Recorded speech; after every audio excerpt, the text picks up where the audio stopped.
नमस्कार, साथी news India या यूट्यूब चॅनलमध्ये मी शकील सय्यद आपल्या सर्वांचे सहर्ष स्वागत करतो। आज आपण ढवळ या गावी आहोत आणि ढवळ गावामध्ये भव्य जिल्हास्तरीय कुस्ती स्पर्धा चालू आहेत आणि या कुस्ती स्पर्धा पार पाडण्यासाठी गेली महिनाभर जे व्यक्तिमत्व खरं तर मेहनत घेते, परिश्रम करते, अशा व्यक्तिमत्वाशी आपण बोलणार आहोत आणि आज त्यांचा सोन्याचा दिवस आज आलेला आहे आणि आज चांगल्या स्पर्धा सुरू आहेत। तर असे विष्णुपंत अण्णा लोखंडे की ज्यांना खरंच मेहनत घेतली आणि या स्पर्धा आज ढवळ या गावी पूर्ण पार पडतायत। सर नमस्ते। नमस्ते। आज स्पर्धा तुम्ही घेताय, काय वाटतंय स्पर्धा कशा काय चाललेत? आज स्पर्धा घेऊन आम्हाला पण चांगलं वाटतंय, कारण संपूर्ण जिल्ह्यातून पैलवान इथं आलेत आणि सगळ्यांना सगळी सोय केली आम्ही चांगल्या प्रकारची। परवा सामनं झालं ते पण चांगलं झालं, आज चालू आहेत तर चांगला असा प्रतिसाद आहे। कुस्ती स्पर्धेच्या उद्घाटनासाठी कोण आलं होतं आणि आज दुसऱ्या दिवशी कोण येणार आहे? परवा माननीय रणजित नाईक निंबाळकर आणि आमदार सचिन पाटील हे दोघे आलते आणि आज त्यांच्या रणजितदादांच्या मिसेस वहिनी साहेब आज येणार आहेत। तुम्ही स्पर्धा घेताय, जवळजवळ मला वाटतंय परवा दिवशी 700 ते 800 मुलं आली होती, आजही अनेक मुलींचा सहभाग इथं आपल्याला दिसतोय। तर काय वाटतंय, तुम्ही आतून समाधानी आहात या स्पर्धा घेतल्याबद्दल? लोकांचा काय प्रतिसाद येतो तुम्हाला, त्यांच्या काय इच्छा आहेत? लोक सगळी चांगले आनंदी झालेत, कारण खेड्या इथल्या पंचक्रोशीतल्या लोकांना कधी कुस्त्या अशा बघायला गावल्या नव्हत्या, ते आत्ता चांगला प्रतिसाद आहे। लोक सगळे येतात, बघतात, तर समाधानी आहेत लोक। ढवळ गाव हे संपूर्ण सातारा जिल्ह्यालाच नाही तर महाराष्ट्राला माहीत आहे, कारण याच ढवळ गावातून एक महाराष्ट्र केसरी हे सातारा जिल्ह्याला आपण महाराष्ट्राला दिले होते। तर असं हे ढवळ गाव आहे। त्याचबरोबर आपण आता मान्य करे सर आहेत, त्यांच्याशी बोलूयात। सर, आम्ही पाहतोय गेले 2 दिवस आपण खूप मेहनत घेतली, आज अनेक मुलं आलेत, काय वाटते तुम्हाला या सर्व पाहत असताना? सगळ्यात महत्त्वाचं आम्हाला काय वाटतं याच्यापेक्षा इथं आलेल्या लोकांना काय वाटतं हे महत्त्वाचं आहे। आम्ही आमच्या परीनं लोकांना भौतिक सुविधा कशाच्याही कमी पडणार नाहीत ह्याची आम्ही पूर्ण शाश्वती घेतलेली आहे, कारण आमची लेकरं ज्यावेळेस दुसऱ्या गावात खेळायला जातात त्यावेळी आमच्या लेकरांना काय कमी पडतं हे आम्हाला चांगलं माहीत आहे।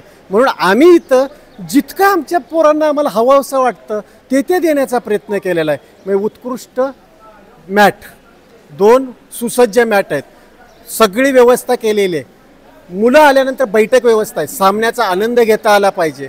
आणि सगळ्यात महत्त्वाची गोष्ट आहे की जी मैदानी कुस्ती म्हणजे आमच्या गावात फड असला की आखाड्याला गावागावाची लोक येतात, गोल बसतात, मातीतली कुस्ती बघतात।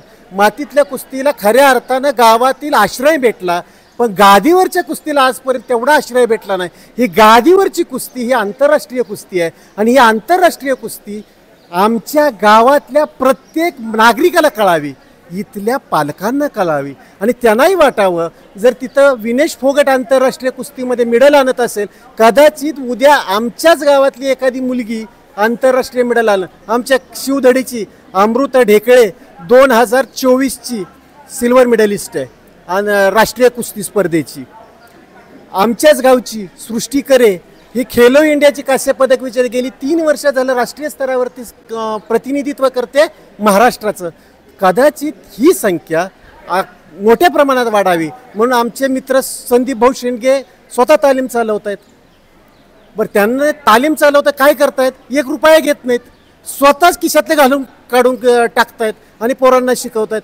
गावाच्या आजूबाजूच्या कुणाचा वाढदिवस असेल त्यांच्यासोबत झोळी पसरतायत। एक वेळ पाहिलेला होता कर्मवीर भाऊराव पाटील, जो बहुजनांच्या पोरांच्या शिक्षणासाठी स्वतः झोळी घेऊन हिंडत होता। इथं हा दुसरा कर्मयोगी मी माझ्या डोळ्यांनी पाहतोय की जो सगळीकडे मदत मागतोय आणि तेवढाच मोठा दानत देणारा माणूस विष्णुपंत लोखंडे, की आजपर्यंत गावचा फड असो नाहीतर एखादी स्पर्धा असो स्वतः मदत करायला तयार असतात। आणि त्याबरोबर त्यांचे मित्रपरिवार, म्हणजे ज्यावेळेस ही स्पर्धा घ्यायची एकाचं दोघाचं काम नाही हो, तुमच्यासारखे देखील लोक लागतायत जे माध्यम प्रतिनिधी असतात आणि जोपर्यंत माध्यम प्रतिनिधी हे लोकांना सांगणार नाहीत जे घडतंय हे चांगलं घडतंय तोपर्यंत इतरांना कळणार नाही। नाहीतर आहेत राजकीय सगळेच आहेत, प्रत्येक गोष्टीला राजकारण आहे, एव्हरीथिंग इज पॉलिटिक्स। नो, आम्हाला ते पॉलिटिक्स नको आहे, पण या गावातील प्रत्येक घरातील लेकरू हे राष्ट्रीय आंतरराष्ट्रीय खेळलं पाहिजे आणि त्यासाठी जे आवश्यक आहे ते आम्ही मदत करणार आहे। आमचा जिल्हास्तरीय आज जिल्हास्तरीय कुस्ती स्पर्धा हा आमचा सुरुवात आहे. खऱ्या अर्थानं राष्ट्रीय स्पर्धा हे आमचं ध्येय आहे आणि पुढच्या येणाऱ्या कालखंडामध्ये आम्हाला राष्ट्रीय स्तरावरच्या स्पर्धा घेण्यासाठी आम्ही आमच्या सर्व मित्र परिवाराच्या वतीनं तयारी करतोय आणि विष्णुपंतांसारखी माणसं आमच्या पाठीशी उभी राहिली, रणजित दादासारखी माणसं पाठीशी उभी राहिली तर कदाचित हे ध्येय प्राप्त करणं मला वाटतं की फार दूर नसणार आहे. जवळच्या काळात कदाचित तुम्हालाही गोड बातमी कळेल की आम्ही कदाचित चांगली राष्ट्रीय किंवा राज्यस्तरीय स्पर्धा आयोजित केलेली असेल. तर तुम्हाला पुढच्या राष्ट्रीय स्पर्धा घेण्यासाठी शुभेच्छा तर आहेतच, परंतु आता ज्यावेळेस मुली इथून जिंकून जातील, राष्ट्रीय स्पर्धेवरती पण जातील, त्यावेळेस ज्या काही शासकीय नोकऱ्या असतील याच्यामध्ये पण त्याचा काय फायदा होतो हे थोडंसं एक मार्गदर्शन करा.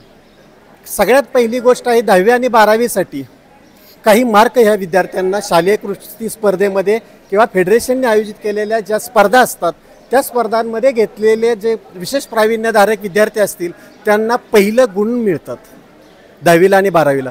ही पहिलं फायदा आहे.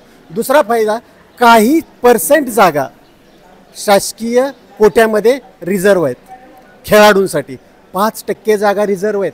उद्या जर कदाचित आपल्या इथला एखादा विद्यार्थी राष्ट्रीय आंतरराष्ट्रीय मेडल घेऊन आला तर आपण उदाहरण आहे आपल्यासमोर, राहुल नाना आवारे स्वतः राष्ट्रकुल स्पर्धेचं मेडल घेतल्यानंतर आता DYSP म्हणून कार्यरत आहेत. कदाचित येणाऱ्या कालखंडामध्ये आमच्या भागातील देखील मुलं मुली राष्ट्रीय आंतरराष्ट्रीय मेडल घेऊन आले तर शासकीय नोकऱ्या मिळवणं त्यांना सहज शक्य आहे.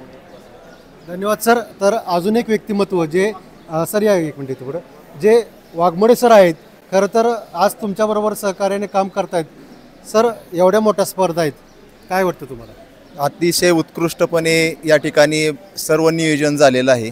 मी प्रथमतः इथं आलेल्या सर्व जिल्ह्यातील आलेले जे काही खेळाडू त्याचबरोबर प्रशिक्षक मार्गदर्शक यांचं या ठिकाणी आभार मानतो आणि स्वागतही करतो. फलटण तालुका शारीरिक शिक्षण संघटनेचा सचिव या नात्याने मी त्यांचं प्रथमतः स्वागत करतो. या ठिकाणी आम्ही बाहेर जात असतो त्यावेळेस बघत असतो की मुलांना ज्या काही उणिवा निर्माण होतात त्या उणिवा या ठिकाणी कोणत्याही दिसत नाहीत आणि अतिशय उत्कृष्टपणे आमच्या तालुक्यामध्ये हे नियोजन झालेलं आहे. ही कुस्ती स्पर्धा ज्या पद्धतीने आता जिल्हा घेतलेला आहे, पुढं राज्य विभाग राज्य या गावासाठी मिळावं हीच सदिच्छा व्यक्त करतो आणि मी थांबतो. धन्यवाद. आपणाला सर्व पुढील कार्यात शुभेच्छा. आपण सर्वजण तर आता शेंडगे सर आहेत. खरं तर या शेंडगे सरांनी वाकरी या गावातून अनेक मुली या घडवल्या. या सरांशी आपण बोलूया. आता आपण मुलाखत घेतली, पुन्हा आपण बोलूया. सर, तर काय वाटतं स्पर्धेविषयी? काय नाही, आज हा योग जी जिल्हा क्रीडा विभागाने जे आम्हाला फलटण तालुक्याला जो मान दिला आणि त्याचं खरोखर असं नियोजन केलं, त्यात मुख्यतः आमचे विष्णुपंत अण्णा लोखंडे यांच्या दातृत्वानं हे सगळं घडून आलं आहे. आज प्रत्येक पुढारी जर का काय एखादी स्पर्धा घ्यायचं म्हणलं तर त्यातनं नफा तोटा फायदा वगैरे बघतो. प्रत्येकजण उठतोय सुटतोय, बैलगाडी शर्यती घेतोय, कारण त्यातून इन्कमच आहे. म्हणजे जाणं काय नाही. आणि ह्याच क्षेत्रामुळे असं झालं कुस्ती क्षेत्र मरगळत चाललेलं आहे. पण खरोखर सगळ्याच गोष्टीतून फायदा न बघता तोटा का असाना पण लोकांना काहीतरी त्यातनं चांगलं पाहायला मिळतंय, म्हणून आज विष्णुपंत अण्णांनी हे नियोजन केलं आणि त्यांच्या दातृत्वाला आणि त्यांच्या मित्रमंडळीला आम्ही सगळेजण सलाम करतो. आणि 1 नंबर स्पर्धेचं नियोजन केल्याबद्दल वाकरी ग्रामस्थ तसेच फलटण तालुक्यातली पैलवान मंडळी यांच्या वतीनं मी त्यांचं आभार व्यक्त करतो. खरं तर शाळेचे केंद्रप्रमुख आहेत लोखंडे सर, सोमनाथ लोखंडे सर. आपण एक केंद्रप्रमुख म्हणजे तुमच्या जेवढ्या गटामध्ये शाळा येतील तेवढं तुम्ही त्यांचं प्रतिनिधित्व करता आणि आज ही शाळा तुमच्याकडे आली मला वाटते आणि अतिशय उत्तम काम या शाळेने केले. काय वाटतं या तुम्हाला स्पर्धेविषयी? आज या ढवळ छोट्याशा नगरीमध्ये जिल्हास्तरीय क्रीडा स्पर्धा मुलींची आज पार पडत आहेत. परवा 1 तारखेला मुलांच्या झाल्या. रात्री 10 वाजेपर्यंत क्रीडा स्पर्धा आज पार पडल्या. आजही वेळेत 7-8 वाजतील असा अपेक्षा आहे. आणि ह्या इतक्या मोठ्या प्रमाणावरती ह्या स्पर्धा आहेत की जवळजवळ 700-800 खेळाडू भाग घेत आहेत आणि अतिशय नियोजनबद्ध असं कामकाज या ठिकाणी पार पाडलं जाते. त्याचं कौतुक करावं एवढं थोडंच आहे. या गावचे माजी सरपंच आणि समाजसेवक आदरणीय विष्णुपंत लोखंडे यांनी या स्पर्धेचं आयोजन केलेलं आहे. तर खूप असं चांगलं नेटकं असं नियोजन आहे आणि कुठल्याही गोष्टीला कमतरता नाही आहे. आणि सर्वात महत्त्वाचं म्हणजे आमच्या मराठी शाळेनं म्हणजे जिल्हा परिषद प्राथमिक शाळा ढवळ या शाळेनं या स्पर्धेचं आयोजकत्व स्वीकारलेले आहे आणि दाते म्हणून विष्णुपद लोखंडे लाभलेले आहेत. तर प्रायमरी शाळेला हा आतापर्यंतच्या इतिहासातील पहिलाच मान आहे आणि इतक्या मोठ्या चांगल्या स्पर्धा पार पाडता येत त्याचा सर्वांनाच परिसराला आणि सर्व शाळेला गावाला अतिशय आनंद होत आहे. आणि या स्पर्धा आजही सुरळीत पार पडतील अशी अपेक्षा व्यक्त करतो आणि आयोजकांचे आणि उपस्थित सर्व खेळाडूंचे मनपूर्वक असे अभिनंदन करतो, स्वागत करतो आणि थांबतो. धन्यवाद. सर्व मान्यवरांचे खूप आभार. आपण सातिन्यू चॅनलशी बोलला आणि आपण पुढील स्पर्धेस आपल्याला शुभेच्छा. धन्यवाद.